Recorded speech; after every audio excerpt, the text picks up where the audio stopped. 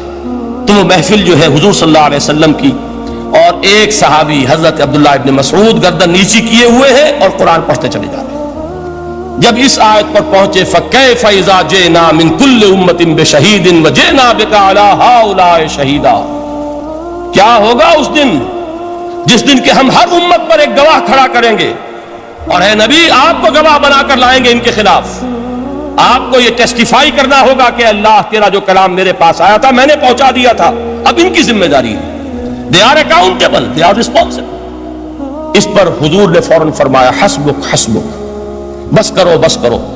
اور حضرت عبداللہ ابن مسعود فرماتے ہیں کہ میں نے جب نگاہ اٹھا کر دیکھا حضور کے آنکھوں سے آنسو روا تھے۔ یہ ہے سماع، یہ محفل سماع ہے، کاش کہ اللہ تعالی ہمیں اس کی توفیق عطا فرمائے۔ یہ ہے مسنون محفل سماع، اس قرآن کے اندر وہ گداز ہے۔ آیا کہ نہیں ساتویں پارے کے بالکل آغاز میں وَإِذَا سَمِعُوا مَا أُنزِلَ إِلَى الرَّسُولِ تَرَىٰ أَعْيُنَهُمْ تَفِيضُ مِنَ الدَّمْعِ مِمَّا عَرَفُوا مِنَ الْحَقِّ يَقُولُونَ رَبَّنَا آمَنَّا فَاكْتُبْنَا مَعَ الشَّاهِدِينَ۔ تو یہ ہے دوسری چیز کہ در حقیقت تزکیہ نفس کا ذریعہ یہ قرآن ہے۔ سینوں میں جو روگ ہیں، حب دنیا، حب مال، حب شہرت، حب اقتدار، جس کو کہ ایڈلر کہتا ہے دی ارج ٹو ڈومینیٹ، میرا غلبہ ہو، میرا تسلط ہو، میں نمایاں ہو جاؤں، میری حکومت بن جائے، اختیار میرے ہاتھ میں آ جائے، دی ارج ٹو ڈومینیٹ، یہ ساری ارجز ہیں ہماری در حقیقت جس سے فساد رونما ہے۔ یہ حب مال ہے جس کی وجہ سے ہمارے اندر تنافس ہے۔ الہاکم التکاثر حتی زرتم المقابر، یہ کثرت اور بہتات کی طلب تمہیں غافل کیے رکھتی ہے یہاں تک کہ قبروں تک جا پہنچتے ہو۔ آنکھ انسان کی کھل نہیں پاتی، جس کے پاس 10 نسلوں کے لیے کھانے کو موجود ہے، اس کی بھی حرص جو ہے اور مزید کا لالچ جو ہے وہ ختم نہیں ہوتا۔ یہ چیزیں ہیں اصل روگ، ان دلوں کے روگوں کا اور سینوں کے اندر کے ان امراض کا علاج قرآن ہے۔ یا ایھا الناس قد جاءتکم موعظۃ من ربکم وشفاء لما فی الصدور۔ اب جب یہ دو چیزیں ہو جائیں گی، اب تیسرا لفظ ہے ہدن۔ ہدایت بیکار ہے جب تک دل میں گداز نہ ہو، ہدایت بیکار ہے جب تک کہ نیت درست نہ ہو۔ کوئی شخص بڑا عالم ہے لیکن اپنے علم کو اس نے ذریعہ بنایا ہے دنیا کمانے کا، تو در حقیقت یہ قرآن اس کے حق میں ہدایت نہیں ہے، اس کے حق میں عذاب خدا بندی کا ذریعہ بن رہا۔ حضور نے خود فرمایا القرآن حجت لک و علیک، یہ قرآن یا تمہارے حق میں حجت ہے یا تمہارے خلاف حجت بنے گا قرآن کے قیامت کے دن۔ اس لیے کہ ایک شخص اس کو دنیا کمانے کا ذریعہ بنا رہا ہے، ایک شخص اس کو شہرت کے حصول کا ذریعہ بنا رہا ہے، ایک شخص علم کو ذریعہ بنا رہا ہے دنیا میں نمایاں ہونے کا، اپنی تعریف کا۔ حضور نے فرمایا کہ قیامت کے دن سب سے پہلے 3 افراد کا معاملہ پیش ہوگا عدالت خدا بندی میں۔ ایک وہ جو بڑا عالم سمجھا جاتا تھا، اس سے بڑا علم پھیلا۔ دوسرا وہ جو بہت صاحب ثروت تھا، اس نے بہت خیرات کے کاموں میں پیسہ لگایا۔ تیسرا وہ جو دنیا میں شہید سمجھا جاتا تھا کہ اللہ کی راہ میں جنگ کرتے ہوئے جان دے رہا۔ اللہ ان تینوں سے جو اس کو نعمتیں دی تھی ان کا ذکر کر کے پوچھے گا کہ میں نے تمہیں یہ دیا، تمہیں یہ دیا، تمہیں یہ دیا، تم کیا کر کے لائے؟ وہ شہید کہے گا کہ اللہ میں نے تیری راہ میں جنگ کی اور اپنی جان دے دی تاکہ تو راضی ہو جائے۔ اللہ فرمائے گا کذبتا، تو نے جھوٹ بولا، انک قد قاتلت لان یقال جریء، تو نے تو یہ جنگ اس لیے کی تھی کہ کہا جائے کہ بڑا جری ہے، بڑا بہادر ہے۔ یہ لوگوں سے بہادری کے تمغے لینا تمہارا مقصود تھا۔ وقد قیل، وہ کہا جا چکا ہے، اب یہاں تمہارے لیے کچھ نہیں۔ اور فرشتوں کو حکم ہوگا اور وہ اودے منہ اس کو گھسیٹتے ہوئے جہنم میں جھونک دیں۔ دنیا میں شہید سمجھا جا رہا ہے، آخرت میں جہنمی۔ یہی حال اس عالم کا ہوگا، یہی حال اس دولت مند کا ہوگا۔ تم نے یہ علم پھیلایا تھا کہ تمہارے علم کا چرچا ہو جائے، تمہاری شہرت ہو جائے، لوگ تمہاری دستبوسی کرنے لگے، لوگ تم سے جھک کر ملے۔ وہ دنیا میں ہو گیا، تمہارا مطلوب مل چکا، تمہارا مقصود حاصل ہو چکا، اب یہاں کچھ نہیں۔ تو جان لیجئے کہ جب تک دلوں کے روگ درست نہ ہوں، علم بیکار ہے، ہدایت قطعاً غیر مفید ہے۔ پہلے دلوں کا کرشک اترے، اس کی سختی دور ہو، یہ ہے موعظہ۔ دلوں کے اندر سے حب جاہ، حب دنیا، حب مال نکلے، یہ ہے تزکیہ، شفاء لما فی الصدور۔ اب ہدایت خدا بندی، اب راستہ آپ دیکھیں گے اور اس راستے پر چلیں گے۔ یہ ہدایت جو ہے دنیا میں، یہی آخرت میں رحمت کی شکل میں ظاہر ہوگی۔ جنہوں نے اس قرآن کی ہدایت سے فائدہ اس دنیا میں اٹھایا، آخرت میں رحمت خدابندی کی بدلیاں ان پر سایہ کریں۔ ایک حدیث میں تو باقاعدہ الفاظ آئے ہیں کہ سورہ بقرہ اور سورہ آل عمران یہ دو بدلیوں کی صورت میں ظاہر ہوں گی میدان حشر میں، اور ان لوگوں پر سایہ کریں گی کہ جن کو ان سے بڑی محبت تھی۔ یہ چار الفاظ نوٹ کر لیجئے اسی ترتیب کے ساتھ، یا ایھا الناس قد جاءتکم موعظۃ من ربکم وشفاء لما فی الصدور وہدی ورحمۃ للمؤمنین قل بفضل اللہ وبرحمتہ، اے نبی کہہ دیجئے یہ اللہ کا بڑا فضل ہے، لوگوں سمجھو اس کی بڑی رحمت کا ظہور ہوا ہے اس قرآن کی شکل میں، اس کی رحمت کا مظہر عتم قرآن ہے، اس کے فضل کا سب سے بڑا ثبوت قرآن ہے۔ فبذالک فلیفرحوا، اس پر انہیں خوشیاں منانی چاہیے، اترانا ہے تو اس پر اترائیں کہ اتنی بڑی دولت ہمارے پاس ہے، اتنا بڑا احسان ہے جو اللہ نے ہم پر کیا ہے۔ فبذالک فلیفرحوا هو خیر مما یجمعون، جو چیزیں یہ جمع کرنے کی فکر کر رہے ہیں ان سے کہیں زیادہ قیمتی یہ قرآن ہے۔ کاش کہ یہ دو آیات ہی ہمارے قلب کے اوپر یہ کندہ ہو جائے۔ پہلی بات میں نے عرض کی تھی، اس کا شعور ہر ایک کے لیے ممکن نہیں، اس کا باطن بیدار ہو چکا ہو۔ لو انزلنا هذا القرآن على جبل لرأيته خاشعا متصدعا من خشیۃ اللہ، جن کی ارواح بیدار ہو چکی ہوں وہ قرآن کی اس تاثیر کو محسوس کریں گے۔ لیکن یہ دوسری چیز ہے کہ جو ہمارے لیے پریگمیٹک پہلو سے، عملی اعتبار سے، افادے کے اعتبار سے یہ چار الفاظ اور رحمت اور فضل خدابندی کا سب سے بڑا مظہر، اور خوشیاں مناؤ کہ اللہ کی یہ نعمت تمہارے پاس موجود ہے۔ اب وہ تیسرا مقام ہے سورہ رحمان کا، بڑی چھوٹی چھوٹی آیات۔ آپ نے سنا ہوگا حضور نے سورہ رحمان کے بارے میں فرمایا ہے، سورۃ الرحمان عروس القرآن، یہ سورہ رحمان جو ہے یہ قرآن کی دلہن ہے۔ جیسے دلہن کو آپ خوشنما لباس پہناتے ہیں، آراستہ پیراستہ اس کو گہنے اور اس کو زیور پہناتے ہیں، تو جس طریقے سے سجاتے ہیں آپ دلہن کو، اللہ تعالیٰ نے ایک سورت قرآن مجید میں ایسی رکھی ہے سورہ رحمان کہ اسے خوب سجایا ہے۔ اس میں الفاظ کا در و بست، اس کا اپنا ایک ڈیوائن میوزک ہے۔ وہ تو اللہ تعالیٰ قراء جو ہے، خاص طور پر مصر کے قراء، اللہ تعالیٰ ان پر رحمت نازل فرمائے، ان کی خطاؤں سے درگزر کرے۔ جس طرح قرآن کے انٹرنسک میوزک کو انہوں نے واضح کیا ہے۔ واقعہ یہ ہے کہ اگر یہ لوگ نہ ہوتے، شیخ عبد الباسط محمد عبد الصمد، شیخ محمود خلیل الحصری، یہ لوگ کہ جنہوں نے قرآن کے اس غنا، میوزک، یہ لفظ جو ہے آپ حیران نہ ہو کہ میں یہ کوئی شاید توہین کر رہا ہوں قرآن کی، حضور نے یہ لفظ استعمال کیا ہے، تغنو، اس قرآن کو اچھی سے اچھی خوشلہانی کے ساتھ پڑھو۔ من لم یتغن بالقرآن فلیس منا، جو قرآن کو بہتر سے بہتر انداز میں، اچھی سے اچھی آواز میں، خوشلہانی کے ساتھ پڑھنے کی کوشش نہیں کرتا وہ ہم میں سے نہیں ہے۔ بلکہ ایک مرتبہ حضور رات کے وقت آپ گشت پر تھے اپنے ساتھیوں کے حالات معلوم کرنے کے لیے۔ حضرت ابو موسیٰ اشعری رضی اللہ تعالیٰ عنہ ایک صحابی ہیں، ان کے گھر کے پاس سے گزر ہوا، وہ رات کو تہجد پڑھ رہے تھے، کھڑے ہوئے کیف کے عالم میں قرآن تلاوت کر رہے ہیں۔ حضور کو بہت پسند آئی ان کی قرات، کافی دیر تک وہاں کھڑے سنتے رہے۔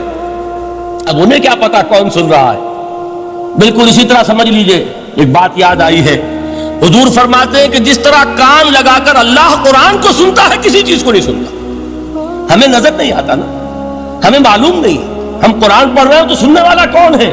سب سے زیادہ کان لگا کر خود اللہ۔ یہاں اس لیے مجھے یاد آیا کہ ابو موسیٰ اشعری کو کیا پتا تھا کہ کون سن رہا ہے، وہ اپنی کیفیت میں نماز میں تہجد میں قرآن کی تلاوت کر رہے تھے، اور ظاہر بات ہے ان کے گھر ایکڑوں میں بنے ہوئے نہیں تھے، ایک ایک کمرہ، ایک ایک کوئی حجرہ، ایسے ہی تو گھر تھے نا صحابہ کے، لہذا حضور پاس سے گزرے، آواز آئی، کافی دیر سنتے رہے۔ اس کے بعد آپ تشریف لے گئے، صبح فجر میں ملاقات ہوئی تو حضور نے تحسین کے انداز میں فرمایا، یا ابا موسیٰ انک قد اوتیت مزمارا من مزامیر آل داؤد، اے ابو موسیٰ تمہیں تو آل داؤد کے سازوں میں سے ایک ساز اللہ نے عطا فرما دیا ہے۔ جس طرح حضرت داؤد، لہن داؤدی مشہور ہے کہ جب وہ پچھلے پہر رات کو حمد کے ترانے الاپتے تھے، قرآن میں ہے کہ پرندے شامل ہو جاتے تھے ساتھ، اور پہاڑ وجد میں آتے تھے، پہاڑ بھی ان کے ساتھ شریک ہوتے تھے۔ تو جس طرح کا اللہ نے ان کو لہن عطا فرمایا تھا، حضور نے تحسین کے انداز میں فرمایا ہے ابو موسیٰ اشعری، اللہ نے تمہیں بھی آل داؤد کے سازوں میں سے ایک ساز عطا فرمایا۔ بہرحال قرآن مجید کا جو یہ میوزک ہے، قرآن کے الفاظ کا جو حسن ہے، جہاں تک حسن معنوی ہے وہ تو ہر لفظ میں ہے، لیکن یہ حسن ظاہری، حسن صوتی، حسن لفظی، یہ اپنے کلائمیکس پر آپ کو نظر آئے گا سورہ رحمان میں۔ لیکن قرآن میں یہ سورت اس اعتبار سے بھی ممتاز ہے، اس کی 4 آیات پر ذرا توجہ کریں گے، عجیب حقائق سامنے آئیں گے۔ جہاں یہ قرآن مجید کے حسن صوت اور حسن لفظی کی معراج ہے، وہیں اس کی پہلی 4 آیات میں 4 چوٹی کی چیزوں کا ذکر ہے، سب سے اونچی چیزیں۔ پہلی آیت کیا ہے؟ الرحمن، ایک آیت ہو گئی۔ رحمان کیا ہے؟ اللہ کا نام ہے۔ کبھی آپ نے غور کیا اللہ کے ناموں میں سب سے پیارا نام کون سا ہوگا؟ رحمان۔ کیوں؟ اس کا مادہ کیا ہے؟ رحمت۔ ہمیں سب سے بڑھ کر جس چیز کی ضرورت ہے وہ کیا ہے؟ رحمت خدا بندی۔ نام اچھی طرح سن لیجئے اس حضور کے قول کو۔ حضور فرماتے کوئی شخص جنت میں مجرد اپنے عمل کی بنیاد پر داخل نہیں ہو سکے گا جب تک کہ رحمت خدا بندی دستگیری نہ کرے۔ کسی صحابی نے بڑی ہمت اور جرأت کا ثبوت دیا کہ پوچھ لیا کیا حضور آپ بھی؟ جب آپ نے فرمایا کوئی شخص داخل نہیں ہو سکتا جنت میں محض اپنے عمل کی بنیاد پر جب تک کہ رحمت خدا بندی جو ہے وہ دستگیری نہ فرمائے۔ پوچھا گیا کیا آپ بھی؟ آپ نے فرمایا ہاں میں بھی۔ آپ اندازہ کیجئے کہ اگر محمد الرسول اللہ بھی رحمت خدا بندی کے ضرورت مند ہوں تو تاب دیگرہ چے رسد، ہماری تو سب سے بڑی ضرورت رحمت خدا بندی۔ اب یہ رحمت جو ہے قرآن مجید میں اللہ تعالیٰ کی یہ شان 2 الفاظ کے ذریعے سے آتی ہے، رحیم اور رحمان۔ اور کوئی مادہ نہیں ہے جس سے 2 نام بنتے ہوں اللہ کے، لیکن یہ مادہ ہے واحد رحمت کا کہ جس سے رحمان بھی ہے رحیم بھی ہے۔ رحیم صفت مشبہ ہے، رحمت دائم ہو جائے گی، مستقل ہوگی تو رحیم کہیں گے۔ اور رحمان، اس میں رحمت کی ہے وہ شان ہے کہ جیسے ٹھاٹھے مارتا ہوا سمندر ہو، ہیجان کی کیفیت، طوفانی کیفیت، رحمت خداوندی کا طوفانی جوش، وہ ہے رحمان۔ آپ تو رہتے اس علاقے میں ہیں، آپ کو معلوم ہے عرب اگر بھوکا مرا جا رہا ہو تو کیا کہے گا؟ انا جوعان۔ پیاسا مرا جا رہا ہو انا عطشان۔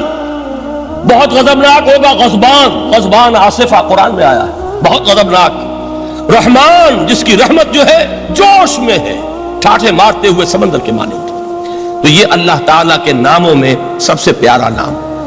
اب آگے چلیے، الرحمن علم القرآن، رحمان نے قرآن سکھایا۔ رحمت خداوندی کا سب سے بڑا مظہر، رحمان کی رحمانیت کا سب سے بڑا مظہر قرآن ہے۔ ان میں جو منطقی ربط ہے اس کو سمجھتے جائیے۔ اچھا آپ یہ سوچئے، جو علم بھی انسان کو حاصل ہوا وہ کس نے دیا؟ اللہ نے۔ سائنس کا علم کس نے دیا؟ اللہ نے۔ علم آدم الاسماء کلھا، وہ علم الاسماء جو حضرت آدم کو دے دیا گیا تھا ازل میں، یہ اسی کا ظہور ہے، یہ اسی کی ایکسفولیشن ہے جو ہو رہی ہے اور ہوتی رہے گی ابھی۔ اور دوسرے علم ہے وہ کس نے دی؟ اللہ نے دی۔ لا یحیطون بشیء من علمہ الا بما شاء، مخلوق میں سے کوئی اللہ کے علم میں سے کسی شے کا احاطہ نہیں کر سکتا مگر وہ جتنا اللہ دینا چاہے۔ لیکن یہ کہ تمام علوم میں چوٹی کا علم قرآن۔ نوٹ کرتے جائیے، اب چوٹی کی چیزیں جمع کیجیے۔ اللہ کے ناموں میں چوٹی کا نام رحمان، اللہ نے جو کچھ انسان کو سکھایا اس میں چوٹی کا علم قرآن۔ خلق الانسان، انسان کو پیدا فرمایا۔ سوال یہ کہ حیوانات کو کس نے پیدا فرمایا؟ آسمان کس نے پیدا کیے؟ زمین کس نے پیدا کی؟ فرشتے کس نے پیدا کیے؟ کیا مطلب خلق الانسان؟ اس کی تمام مخلوقات میں اس کا کلائمیکس، اس کی تخلیق کی معراج، اس کے تخلیق کا نقطہ عروج انسان ہے۔ یہ ہے کہ جو مسجود ملائک بنا ہے۔ وَلَقَدْ كَرَّمْنَا بَنِي آدَمَ وَحَمَلْنَاهُمْ فِي الْبَرِّ وَالْبَحْرِ وَرَزَقْنَاهُمْ مِنَ الطَّيِّبَاتِ وَفَضَّلْنَاهُمْ عَلَى كَثِيرٍ مِّمَّنْ خَلَقْنَا تَفْضِيلًا۔ تو تخلیق میں سب سے اونچی تخلیق انسان کی، علموں میں سب سے اونچا علم قرآن کا، اللہ کے ناموں میں سب سے اونچا نام رحمان۔ اب آئیے چوتھی چیز، علمہ البیان، انسان کو بیان کی صلاحیت عطا فرمائی۔ کیا اور کوئی صلاحیت عطا نہیں کی؟ بینائی کس نے دی؟ اللہ نے۔ اسی طریقے سے سماعت کس نے عطا فرمائی؟ اللہ نے۔ کتنی فیکلٹیز ہیں، کتنے ایکسٹرنل آرگنز ہیں سینس کے، کتنے انٹرنل سینسز ہیں جو اللہ نے دیے ہیں. لیکن یہاں بھی سمجھ لیجئے جتنی فیکلٹیز ہیں ہیومن فیکلٹیز، ان میں ٹاپ کی فیکلٹی جو ہے وہ اسپیچ ہے، کلام ہے، بیان ہے. جن لوگوں نے میڈیکل سائنس کا مطالعہ کیا ہے وہ جانتے ہیں کہ یہ برین ہے، ہیومن برین، اس برین میں جو وہ اوپر ایک زرد سا مادہ ہوتا ہے، گرے میٹر، اس کی ایک کوٹنگ ہوتی ہے، یہ ہائیسٹ ایوالوڈ فارم ہے. اور اس میں سب سے بڑا رقبہ جو ہے وہ اسپیچ سینٹر کہلاتا ہے. اسی لیے انسان کو حیوان ناطق کہتے ہیں. حیوان کے اور انسان کے مابین امتیاز قائم کیا گیا، نطق، گویائی، بولنا. اب یہ کیا چیز ہوئی؟ انسان کی صلاحیتوں میں سے سب سے اونچی صلاحیت. 4 آیتیں ہو گئی نا. اللہ کے ناموں میں سب سے چوٹی کا نام رحمان. اس نے جو علوم پیدا کیے ان میں چوٹی کا علم قرآن. اس نے جو مخلوقات پیدا فرمائی ان میں چوٹی کی مخلوق انسان.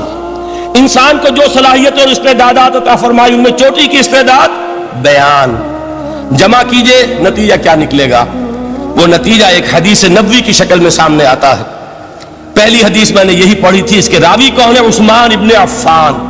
میں حیران ہوتا ہوں وہ قافیہ یہاں بھی موجود ہے. رحمان، قرآن، بیان، انسان، عثمان، عفان. باپ کا نام بھی اسی وزن پر ہے، عثمان ابن عفان. عن عثمان ابن عفان رضی اللہ تعالی عنہ قال قال رسول اللہ صلی اللہ علیہ وسلم. حضرت عثمان شہید مظلوم ذو النورین رضی اللہ تعالی عنہ فرماتے ہیں کہ اللہ کے رسول صلی اللہ علیہ وسلم نے فرمایا خیرکم من تعلم القرآن وعلمہ. تم میں سے بہترین لوگ وہ ہیں جو قرآن سیکھیں اور سکھائیں. قوت بیان جو تمہاری ٹاپ فیکلٹی ہے، اس کا استعمال کسی گھٹیا کام کے لیے نہیں ہونا چاہیے. دیکھیے اردو میں محاورہ ہے کہ توپ سے مکھی نہیں ماری جاتی. توپ بنائی گئی ہے کسی بڑی شے کے لیے، مکھی مارنے کے لیے توپ استعمال نہیں ہوتی. یہ قوت بیان جو ہے، جو ٹاپ موسٹ فیکلٹی ہے ہیومن جو فیکلٹیز ہیں ان میں سے، اس کا استعمال بھی ٹاپ موسٹ ہونا چاہیے. قرآن کو بیان کرو. وہ جیسے کہ علامہ اقبال نے کہا ہے، بلکہ غالباً ان کے قبر پر آس پاس جو اشعار لکھے ہوئے ان میں سے ایک یہ بھی ہے: اگر یک قطرہ خونداری، اگر مشتے پرے داری، بیابامن تو آموزم طریق شاہ بازی را. اگر تمہارے اندر ایک قطرہ بھی خون کا ہے اور مٹھی بھر بھی پر اگر اللہ نے دیے ہیں تو میرے پاس آؤ کہ میں تمہیں شاہبازی کے طریقے سکھاؤں. اسی طرح جان لیجئے اگر اللہ نے قوت گویائی عطا فرمائی، اگر اللہ نے تمہیں حیوان ناطق بنایا، اگر اللہ تعالیٰ نے تمہیں یہ صلاحیت عطا فرمائی، اس صلاحیت کا مصرف دنیا کو نہ بناؤ، اس صلاحیت کا مصرف اللہ کے کلام کو پھیلانے پر اس کو صرف کرو. خیرکم من تعلم القرآن وعلمہ. خیر جب لفظ آتا ہے بغیر من کے، ورنہ تو آتا خیر من ہو تو یہ ہوگی کمپیریٹیو جو ایک ایڈجیکٹیو جو ہوتی ہے، لیکن یہ سپرلیٹیو ڈگری ہے جب بغیر من کے ہوگا. خیرکم، دی بیسٹ امنگسٹ یو، جو تم میں بہترین لوگ ہیں وہ کون ہیں؟ من تعلم القرآن وعلمہ، جو قرآن سیکھیں اور سکھائیں، قرآن پڑھیں اور اسے بیان کریں. آج جان لیجئے سب سے بڑی ضرورت اس بات کی ہے کہ آج کا قرآن پڑھیں. آپ حیران ہوں گے کہ یہ کیا کہا اس نے. دیکھیے قرآن اترا ہے 1400 برس پہلے، لیکن تا قیام قیامت نوع انسانی کو جتنے مسائل درپیش ہوں گے ان سب کا حل اس میں ہے. البتہ کھودنا پڑے گا، گہرائی میں اترنا ہوگا. ایک قرآن کی سطح ہے، اس سطح نہیں، اس کی گہرائیوں کے اندر غوطہ زنی کرو. قرآن میں ہو غوطہ زن اے مرد مسلمان. اور آج کا قرآن یعنی آج کی ہدایت جو اللہ نے اس میں رکھی ہوئی ہے، ڈگ اٹ آؤٹ، اس کو نکالو اس کے اندر سے. ابھی میں حدیث تو آپ کو سناؤں گا، اس میں یہ تصور آئے گا سامنے اور واضح ہو کر. آج کے انسان کی رہنمائی اس قرآن سے اخذ کر کے انسان تک پہنچاؤ. یہ ہے فریضہ محمد الرسول اللہ کی امت کا صلی اللہ علیہ وسلم. آپ نے وہ حدیث سنی تھی کہ بلغوا عنی ولو آیۃ. حضور نے خطبہ حجۃ الوداع میں پہلے تو گواہی لی مسلمانوں سے، 1.25 لاکھ کا مجمع جمع تھا. حجۃ الوداع آخری حج. آپ نے اپنے خطبے میں جس کے چند جملے میں سنا چکا ہوں آپ کو ایچ جی ویلز کے حوالے سے، اپنی تعلیمات کے اہم نکات کو بار بار دہرا کر بیان کیا، ہیمر کیا، اچھی طرح ذہنوں میں اتارا. اس کے بعد ایک سوال کیا، الا هل بلغت؟ لوگوں میں نے پہنچا دیا کہ نہیں؟ اور پورے مجمع نے کہا انا نشهد انک قد بلغت. بلکہ ایک روایت میں الفاظ بڑے پیارے آئے ہیں، انا